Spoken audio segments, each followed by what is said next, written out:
Join the Thinking in English Conversation Club right now and get a 7-day free trial. That's right, 1 week free to see if you enjoy our conversation club. The only way to improve your English speaking ability is by speaking, and speaking as often as possible. And the best way to do this is with my conversation clubs. Join small groups of other Thinking in English listeners, along with me and professional English tutors, to discuss fascinating topics, learn vocabulary, and really improve your English.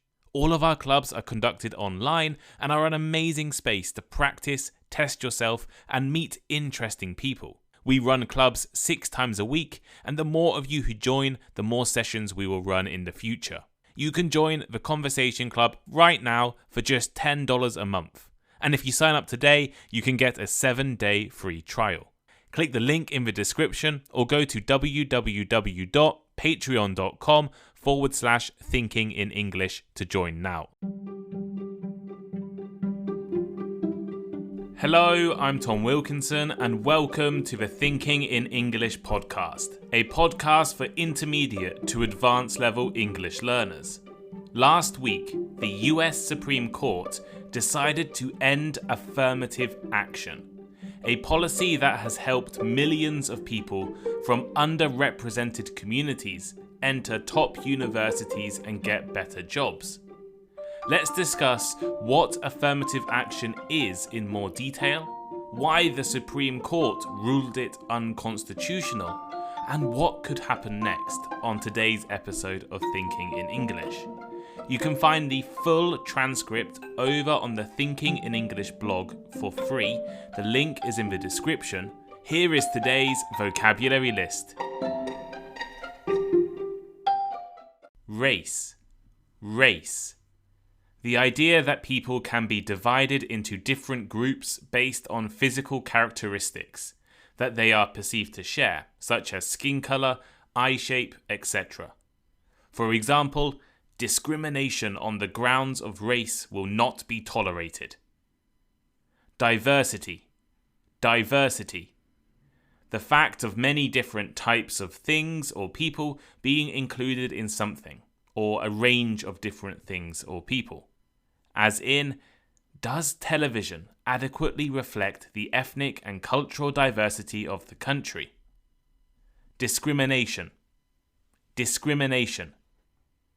Treating a person or particular group of people differently, especially in a worse way from the way in which you treat other people, because of their race, gender, sexuality, etc.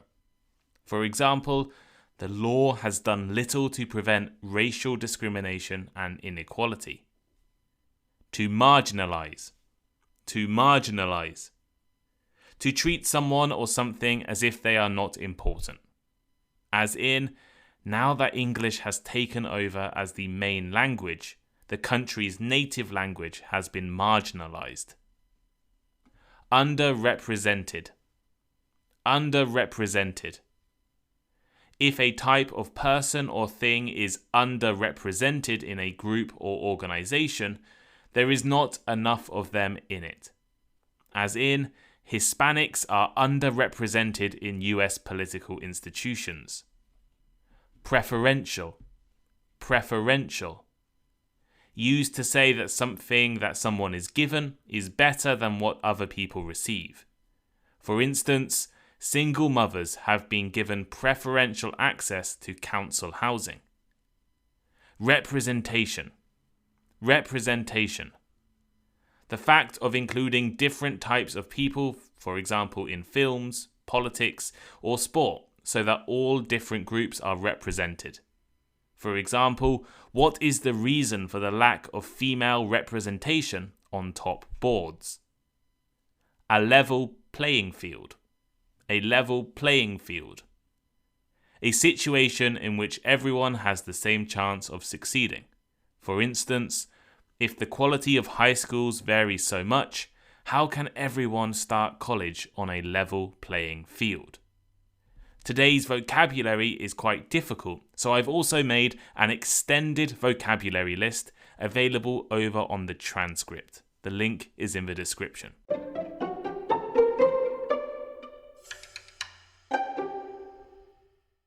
Last Friday, the US Supreme Court made a decision that will affect millions of young Americans.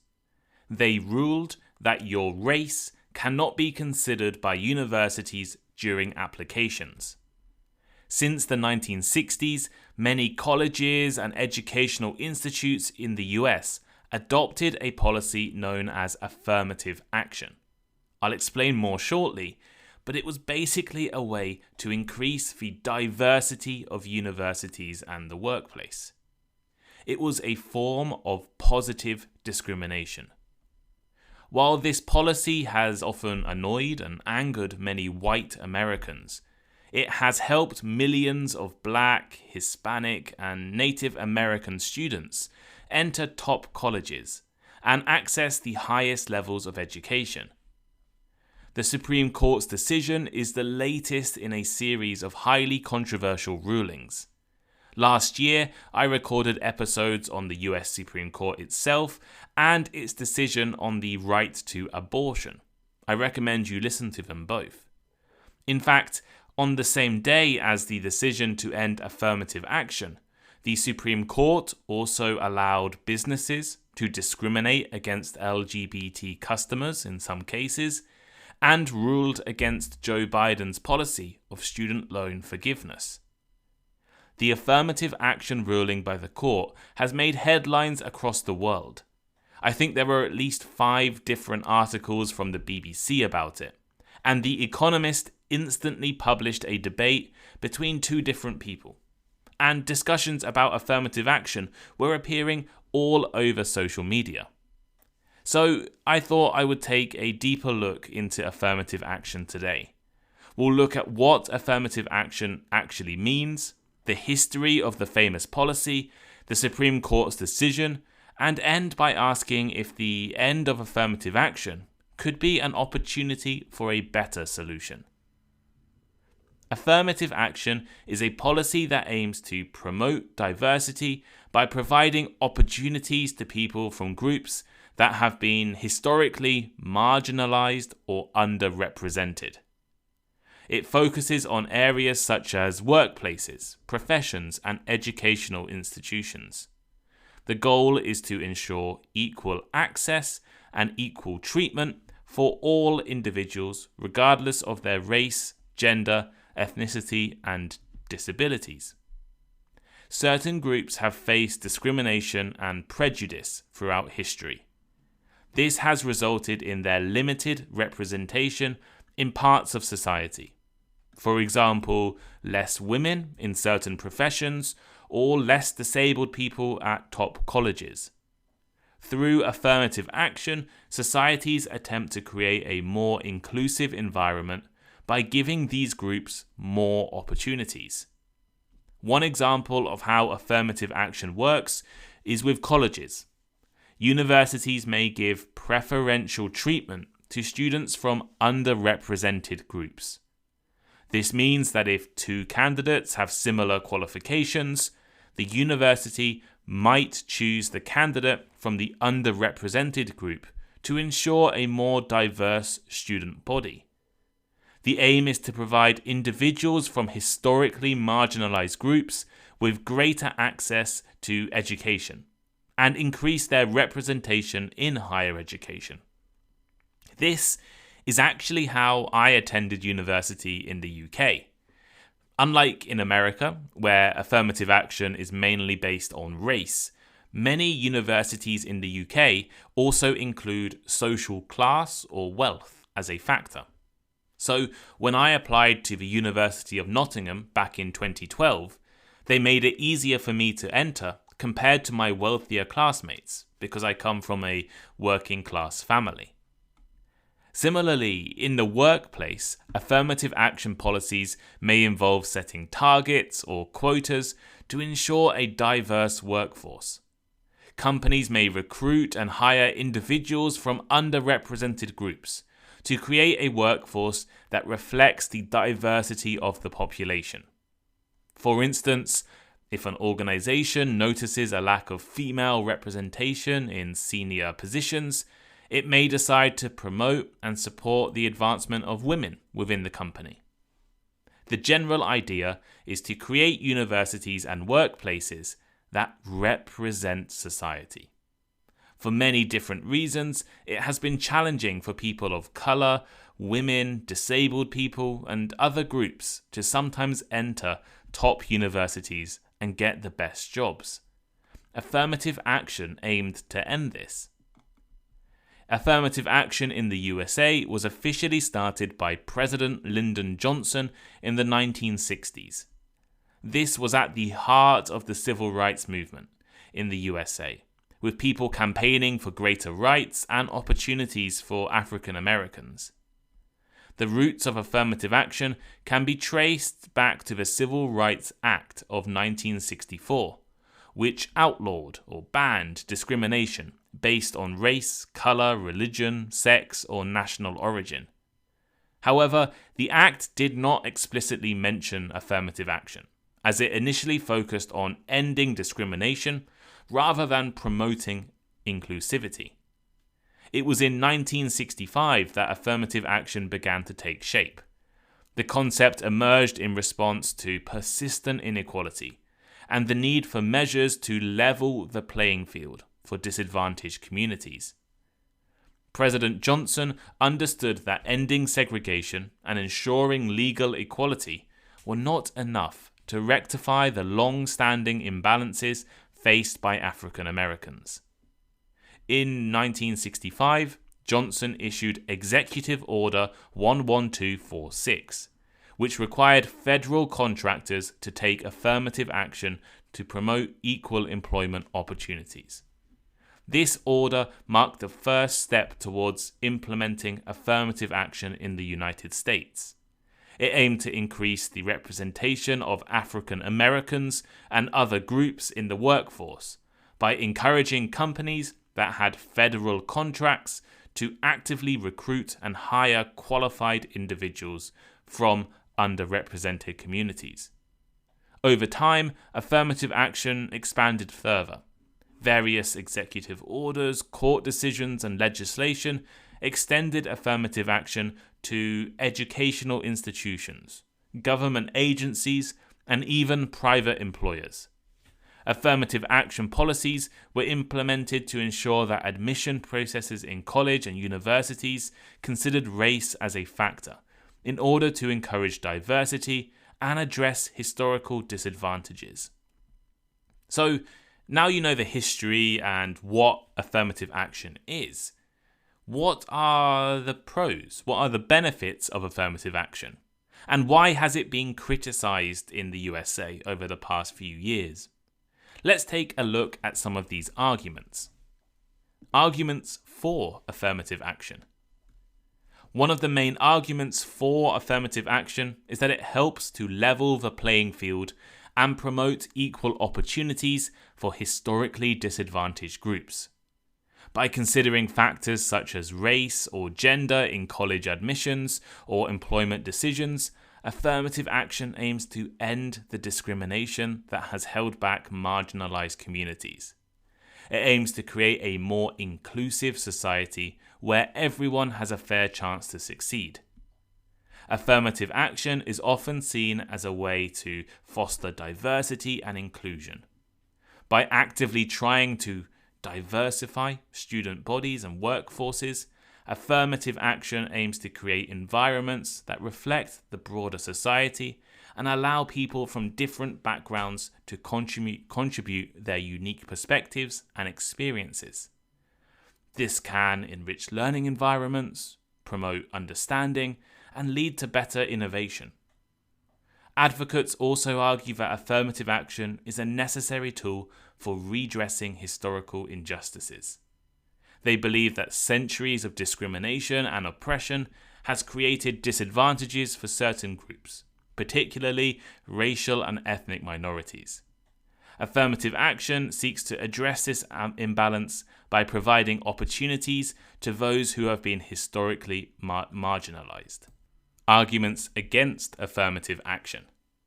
On the other hand, one of the main arguments against affirmative action is that it can lead to reverse discrimination. Critics argue that by giving preferential treatment based on race, gender, or other characteristics, affirmative action can unfairly disadvantage individuals from other groups, such as white or male applicants. By considering factors like race or gender in admissions or employment decisions, affirmative action can prioritize diversity over qualifications, leading to the selection of less qualified candidates. And some opponents also argue that it is based on stereotypes, as it categorizes individuals based on their race or other characteristics. Critics argue that affirmative action may inadvertently reinforce divisions. So, after nearly 50 years, the US Supreme Court has now decided that the policy of affirmative action in college admissions is unconstitutional, meaning that universities can no longer use a person's race as a factor in admissions. On June 29th, the US Supreme Court made a 6-3 decision in two cases: Students for Fair Admissions versus Harvard and Students for Fair Admissions versus the University of North Carolina. These decisions were that race-based affirmative action programs in higher education violate the 14th Amendment of the Constitution. Chief Justice John Roberts wrote the majority opinion, arguing that the way to stop racial discrimination is to stop discriminating on the basis of race altogether. He criticized the idea of using race as a plus factor in admissions decisions. This had allowed universities to use race as a reason to choose one student over another. Roberts argued that the benefits of diversity were not clear or measurable enough to justify using race as a consideration. The majority opinion also questioned affirmative action's definition of diversity, arguing that grouping all students from a particular category ignores the differences within that category. Right? There are so many differences within the category of Asian, for example. People from India, people from Japan, from China, immigrants and second or third generation immigrants. They all count. Moreover, the ruling accused universities of focusing too much on racial categories rather than considering other aspects of an applicant's identity, such as the challenges they've overcome, their skills acquired, and their lessons learned.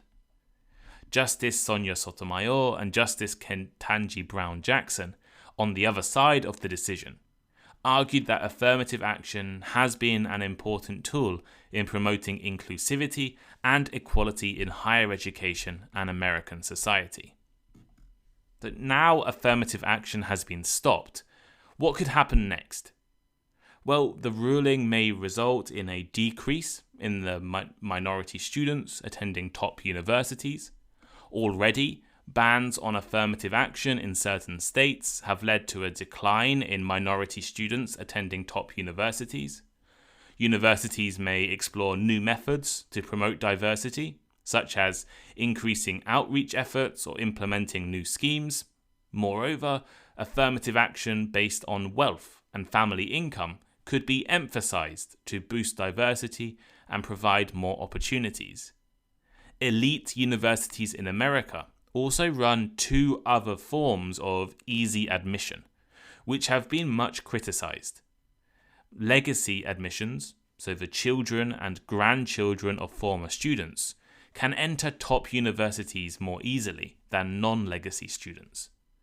And so can student athletes, who often require much lower grades at high school, and then they play full-time sport at college. These universities may need to address this favoritism for legacy applicants and athletes to create a more progressive admission system. The ruling could also influence companies.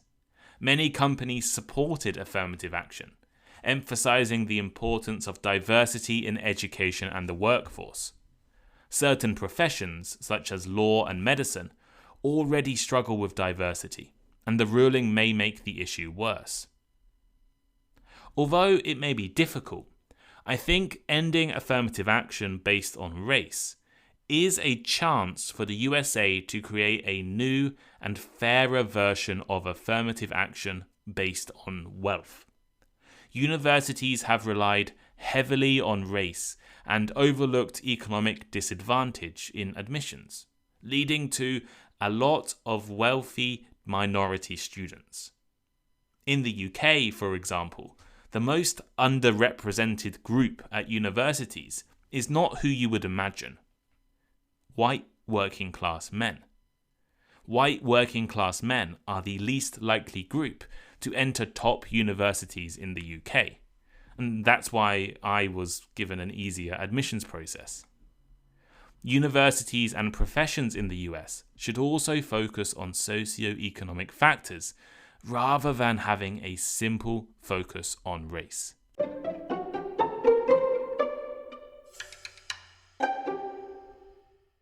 So here is today's final thought. The recent Supreme Court decision to end race-based affirmative action in college admissions raises important questions about the future of diversity and inclusivity in American universities and beyond. The ruling may lead to a decrease in minority representation at top universities, as previous bans on affirmative action have already shown. Universities may need to explore new methods to promote diversity, such as emphasizing affirmative action based on wealth and family income. The ruling's impact may extend beyond higher education to the workforce, as many companies have supported affirmative action. Certain professions already struggling with diversity could face additional challenges due to the ruling. While the end of race-based affirmative action presents challenges, it also offers an opportunity to reimagine a fairer version of affirmative action based on socio-economic factors. But what do you think? Does your country have a system of affirmative action? Do you think factors like race or gender should be included in university and job decisions? Let me know by leaving a comment on the Thinking in English transcript, leaving a comment on Spotify, or reaching out to me on Instagram. This episode, I realized as I was writing it, contained a lot more difficult vocabulary than usual. So I've made an extended vocabulary list over on the transcript. There's a button at the top of the transcript, or you can scroll down to the bottom where there's an extra 25 words I defined. But talking about topics like this is really interesting, but it can be challenging. So hopefully you've been able to understand and follow this episode. But if not, I really encourage you to go look at the transcript. I make transcripts for every single episode, so go and look at them and you'll be able to read along and search for any definitions. Over the next few weeks and maybe months, I'm going to try and make the transcripts even better. I've already been experimenting with comprehension quizzes and using glossaries to make pop-up definitions. So I'm going to try and improve the transcript experience for all of you guys. And if you have any suggestions on how to improve it, please let me know. The extended vocabulary list, for example, was suggested by someone on my Spotify comments last week. So I've decided to do it this week. But thank you all so much for listening. I enjoyed writing this episode. Hopefully you enjoyed listening to it. Make sure to support me over on Patreon if you want the Thinking in English podcast to carry on. We need some more Patreon subscribers. Thank you, and I'll see you all next time. Goodbye.